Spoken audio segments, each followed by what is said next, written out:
Magandang araw po sa inyong lahat, mga masugid na taga-subaybay ng ating programa nitong ating Amazing Family Books.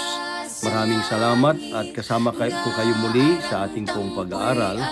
At ang ating pong pag-aaralan ay patuloy po nating i-discuss ang tungkol po nga sa cancer na siyang pangalawang kumikitil ng buhay ng maraming tao sa buong mundo. Ngayon po, ang ating paksa ay tungkol po sa nutrisyon.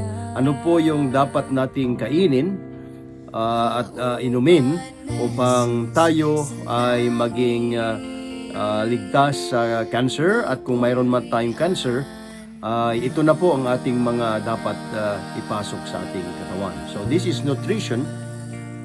Napakahalaga po ito sa pagkasabi niya, the person must return to a